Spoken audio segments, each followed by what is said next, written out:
Whatever you say, SpongeBob SquarePants remains one of Nickelodeon's best known cartoons. Even you, who never saw it, you know who is it. Taking advantage of the height of its popularity in the 90s, a game based on cartoons was launched for PlayStation 2. Now, 17 years later, the remake version is presented by Purple Lamp Studios and THQ Nordic as publisher.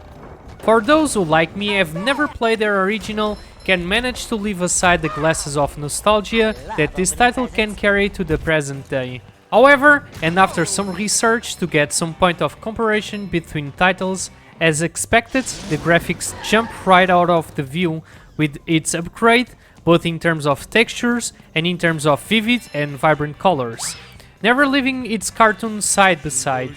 Battle for Bikini Bottom is a platformer game in a 3D world where the premise of collecting golden spatulas is the main course.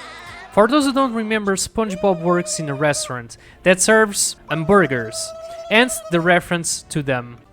These golden spatulas serve as keys to open new locations on the map, while the currency of exchange in this case is some kind of stars with various colors.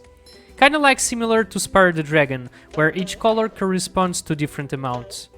The adventure begins when the bad guy, Plankton, decides to launch a horde of robots to try to conquer the city and the surrounding area. After making a mistake in the creation of these robots, Plankton has no control over the robots, leaving them free to destroy everything that moves. And here is where SpongeBob, Patrick and Sandy comes in, as player characters and each with different skills. SpongeBob can transform itself into a ball to quickly cross certain places, while having at his disposal an ability to launch a bowling ball and guided rocket in the shape of water bubble. Patrick managed to grab things and launch them at his enemies, while Sandy is the cowgirl, with her characteristic accent and her rope that allows her to swing at the specific points and over in the air. It is possible to switch between characters within the various levels. However, the level will always start with SpongeBob, with the possibility of switching to a specific character for each level.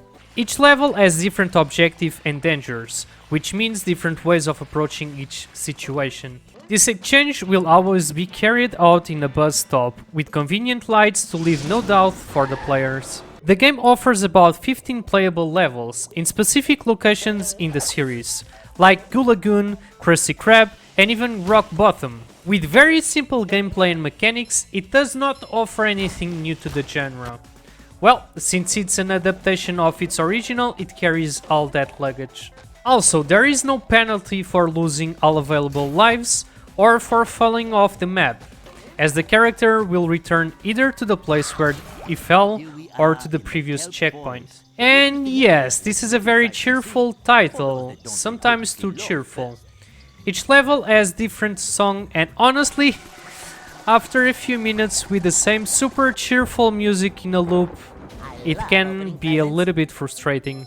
The lack of delimitation of limits between levels reveals an idea of an open world, something that does not happen, although the levels itself are quite big. This title aims entirely at younger players, eager to enjoy a game from the world of SpongeBob. Unfortunately, it doesn't offer enough fun to beat the latest releases, or even beat the fun that you can get from watching the cartoons. For veteran players and at this stage, this title can bring a big bubble of oxygen, full of nostalgia for 1 or 2 game sessions until you leave aside for being dull and little inventive. I think it's time for a victory screech! Woo!